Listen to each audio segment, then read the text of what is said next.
MediEvil was released in 1998 for the Sony PlayStation, developed by Sony Computer Entertainment Cambridge Studio. Being a longtime fan of the game, I was ecstatic to hear about the game's remaster on the PS4, and decided to play through the entirety of the original game again to see how it holds up after 20 years. Unfortunately, upon revisiting MediEvil multiple times over the past weeks, I found it to be a very disappointing experience. On one hand, it's a charming, horror cliches-ridden romp that takes itself as seriously as you might expect. But on the other, it's a shallow, frankly basic action platformer that barely delivers on its basic premise. The following video intends to assess MediEvil's shortcomings, while highlighting ways in which said problems were tackled more effectively in different games. I want to preface all of this by saying that despite all that, I still really like MediEvil, in no small part due to its charming presentation, lovable protagonist, and hammy voice acting. There's for a slaughter as much as I! The common argument I hear brought up in defense of 5th generation action games is that they are a product of their time, and thus their shortcomings are justifiable. This is a myth. An artist should be compelled to work within the restraints of their medium in order to achieve optimal results. Games like Super Mario Bros. Or Doom aren't cherished because they were one of the first games in their genres, they are cherished despite that. Many, if not all, contemporary games derive their qualities from a number of predecessors, and they are all the better for it. It is that shortage of inspiration that ultimately led MediEvil to being such a mediocre experience in my eyes. It seems to get the basics right, but shies away from taking risks, or putting an extra layer of care to them. Cambridge Studio tried to fit Daniel Fortescue into one too many pairs of shoes, being that of a daring platformer, a cunning swordsman, and a dauntless wanderer. MediEvil's gameplay loop suffers from one too many problems as it is, but chief amongst them is the cumbersome camera. The concessions necessary for a developer to take are many when designing an action game, and in 1998 there was little Cambridge Studio could have drawn inspiration from. Ocarina of Time wouldn't come out until 2 months after MediEvil's release, and for the pioneer of its genre, MediEvil gets plenty of things right, but the camera simply isn't one of them. In the interest of fairness, Ocarina of Time is largely an entirely different beast to MediEvil. Daniel's health pool is much larger than Link's, incentivizing the player into taking more risks, and the ranged attacks have a much shorter wind-up, allowing for coating the battlefield with projectiles to the heart's content. The lock-on mechanic in Zelda added a layer of depth absent in 3D action games up until the point of its release, but it's not a be-all, end-all solution for any game involving swordplay. I would be the first to argue that a more free-form camera can tremendously increase the player's level of investment into the world they're dipping their toes into. Don't get me wrong, the ways in which Link can interact with his surroundings is nothing short of breathtaking, but they lack the visceral flourish of running and jumping in Super Mario 64 or Crash Bandicoot. If you think this couldn't have been done any better, look no further than the Spyro trilogy, which boasts an undeniably clunky camera, but one that is hardly disruptive to the overall flow of gameplay. You always have a solid idea of what's happening around you, and getting hit is almost always the player's fault. The Siphon Filter series settled for a fixed behind-the-character camera that, while providing a good overview of the ensuing action, fosters a far more skill-expressive combat system than most of the third-person action games on the PlayStation. It's also worth mentioning that it seldom sways from putting the player into enclosed areas, which works out surprisingly well despite often being the bane of many action games. The camera problem ties in directly with Daniel's clunky movement. Not only is the jawless protagonist restricted to marching in 8 directions, but the arc which he takes upon turning around is excessively wide. Different games from this time had many ways of addressing the issue of turn ratios, with Crash Bandicoot taking my vote for solving the problem flawlessly. In Ocarina of Time, wide turning arcs are perfectly tolerable, but in a world where falling off the ledge often results in death, this sort of limitation is game-breaking. Visit some of the more conspicuously put together areas, and coupled with the stubborn camera, you'll send yourself flying right into the bottomless pit, losing a good portion of your health in an instant. MediEvil tries to mimic the unfettered movement of Mario with the intricate combat of Zelda, and doesn't quite reach the heights of either. Outside of a few rudimentary platforming sequences, the jumping is seldom necessary for progression, perhaps as an admission that the system was hamstrung from the cradle. You will find that MediEvil's most compelling skirmishes have gone jumping entirely, safely nesting the game in what effectively is a 2D environment. In an attempt to expand on Daniel's movement, the player is granted a dash that feels rather pointless due to the simplistic nature of combat. You are never required to dash in order to avoid attacks, nor to perform more involved platforming, despite the ability itself feeling well suited for it. Perhaps some kind of racing minigame would have helped too.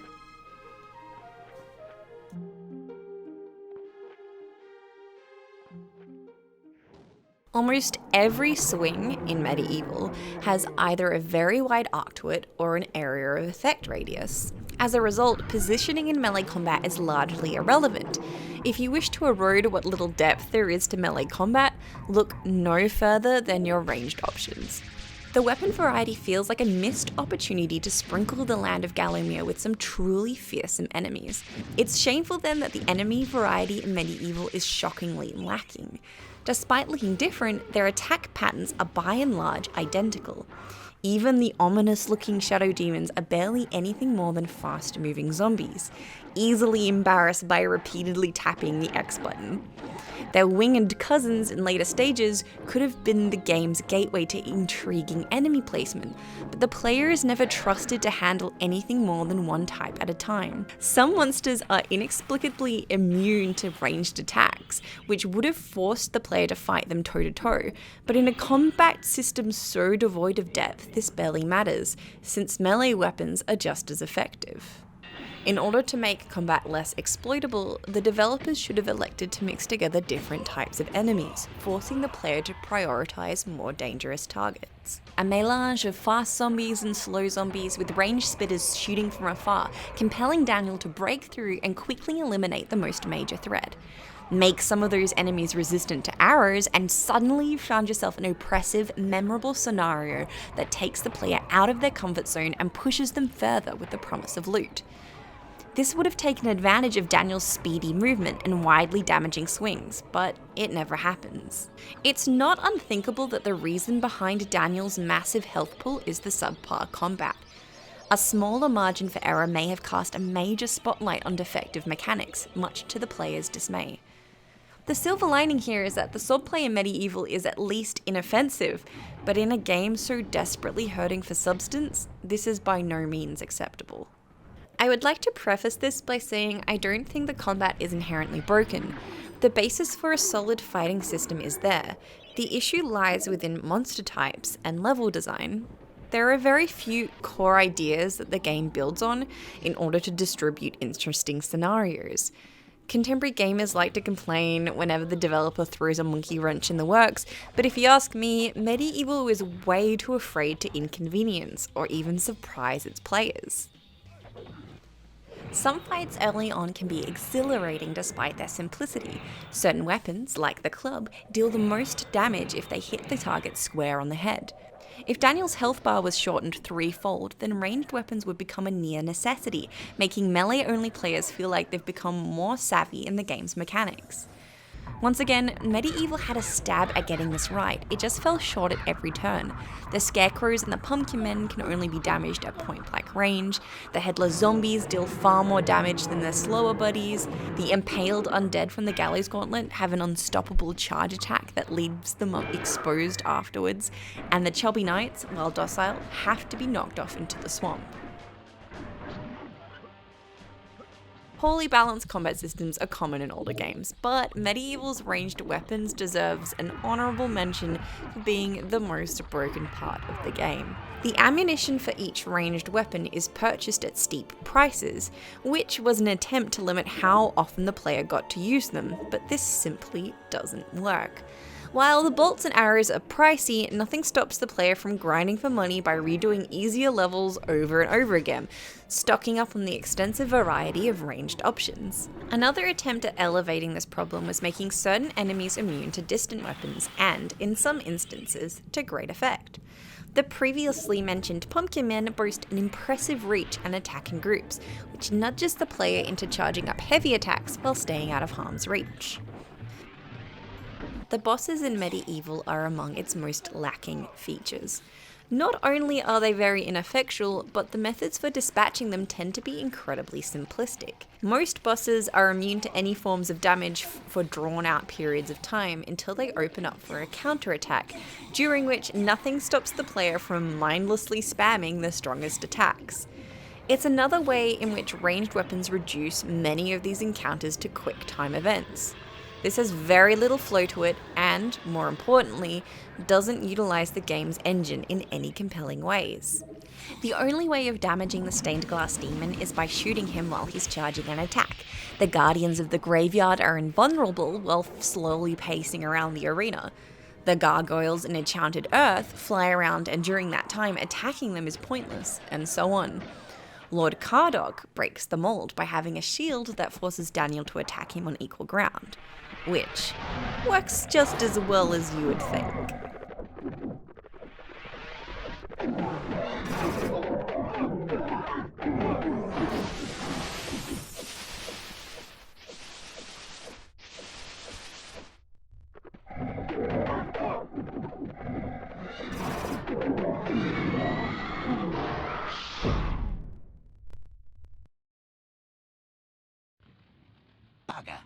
The first part of the Zarok encounter puts a spin on the boss formula by adding a gimmick, where the player has to heal their skeletal brethren by sacrificing their own health. This is another way in which the game breaks some of its narrative consistencies. The shadow demons are referred to by the war gargoyles as some of the most menacing creatures in all of existence. So powerful they had to be sealed away in an underground prison. That seems a bit unnecessary. If you ask me, Zarok should have conquered Gallowmere with his cohort of 8 skeletal guards that waltz into this arena, since they cannot be damaged by Daniel for some reason. The sad part is that even certain 2D action games achieved this with aplomb. Compare and contrast with Alundra, which, despite simplistic mechanics, managed to have some fairly challenging bosses. A certain purple dragon you might be familiar with doesn't even have weapons, and yet his encounters with bad guys feel rhythmic and take advantage of many different abilities at the player's disposal. Spyro spends an entire day ramming into enemies. Coincidentally, the only way of dispatching Buzz is by ramming into him. Spitting projectiles by pressing triangle is essential to completing certain puzzles. Spitting projectiles at Spike is amongst the few ways in which he can be damaged. This is why I like the ghost ship captain fight quite a lot. Switching between the club and sword can be tedious, but the boss himself is genuinely intimidating, since you can't just eviscerate him with your weapons. For all the shortcomings in the field of gameplay depth, MediEvil is also a pretty underwhelming adventure game. With some exceptions, their levels are mostly linear and full of egregious backtracking. This ties to the placement of chalices, items necessary for the acquisition of new weapons, as well as unlocking the game's true ending. It's clear that the players would prioritize acquiring those trinkets, which should have been an easy way out for the developers to create gripping dilemmas. Do you want to take a risk in order to get that chalice with the slither of life remaining, or will you get back here later once you've got better at the game? The sky was the limit here, but instead most chalices are placed in the most boring locations imaginable. Here are some examples. In the graveyard, the chalice is sitting halfway through the level behind a gate, opened by hitting the statue. In Return to the Graveyard and Enchanted Earth, the chalice is in the corridor where the player is guaranteed to go through if they wish to complete the level. In the Asylum grounds, the chalice is located next to one of the puzzles. In the Asylum, the chalice sits at the end of the stage, impossible to miss. In the Crystal Caves, the chalice is in the starting area. And in the Time Device, the chalice is locked behind a very simplistic puzzle. More chalices could have been gated behind either groups of enemies, platforming gauntlets, or behind hidden walls, like in the Hilltop Mausoleum. As it stands, acquiring those rewards feels like a lot of padding.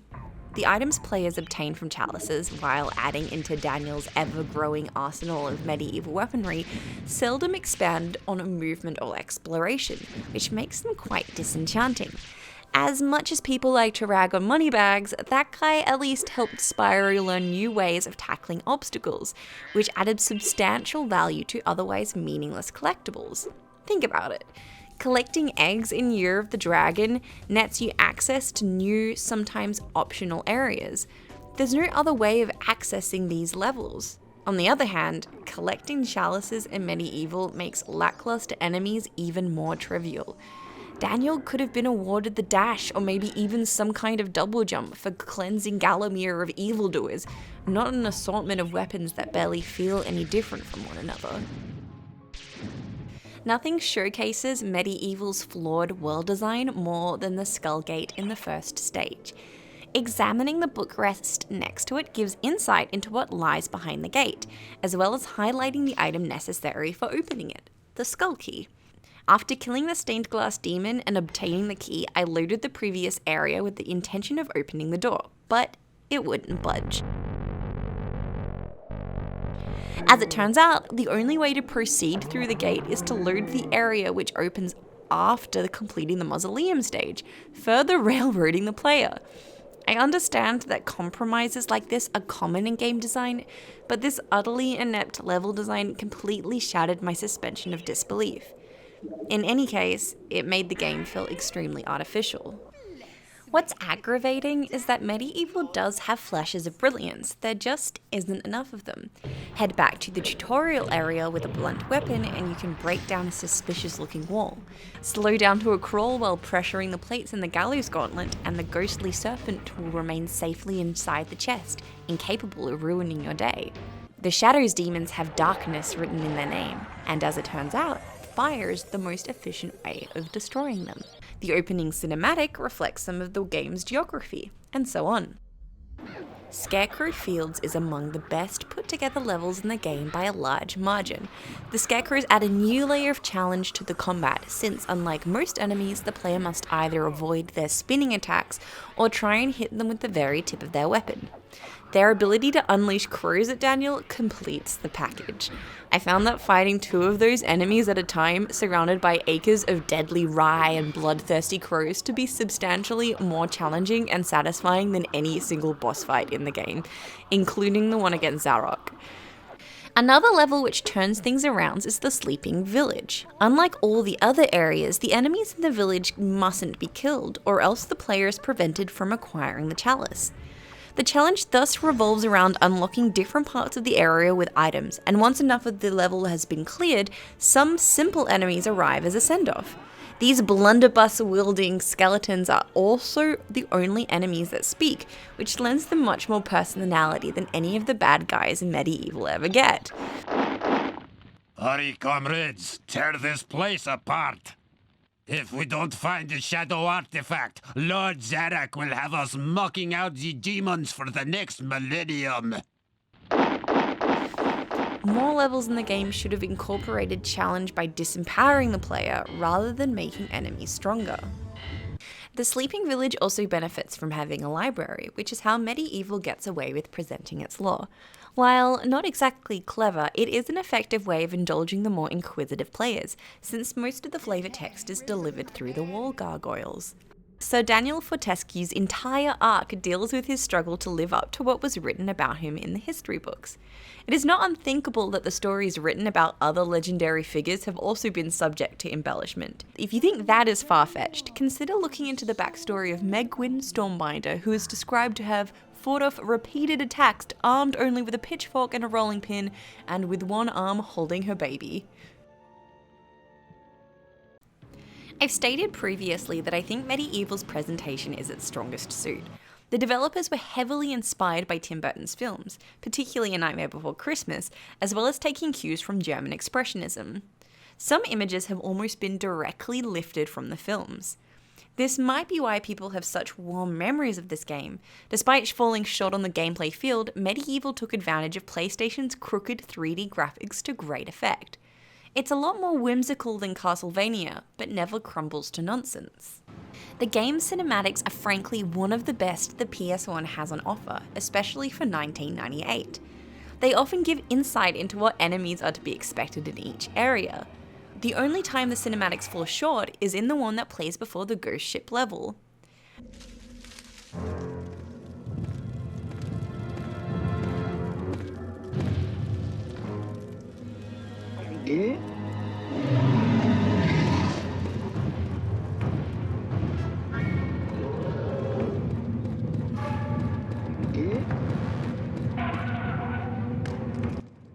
Those sound effects added to Daniel's reactions are enough to make him look incredibly goofy. Remember, the same game has images such as these.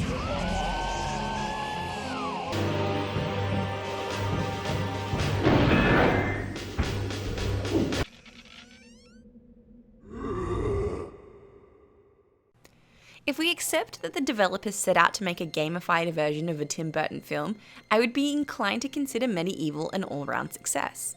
Sony's first home console may have seen some better looking games, but few of them might have merged its technical limitations with their atmosphere.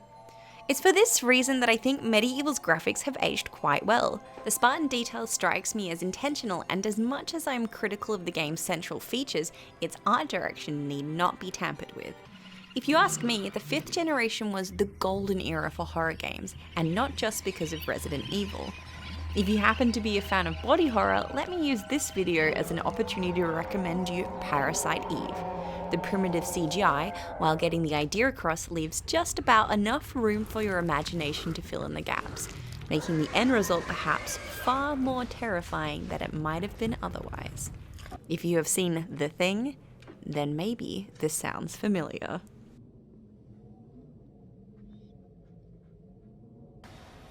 Thank you very much for watching. In the next video, we'll be looking at the MediEvil remaster released in October of 2019.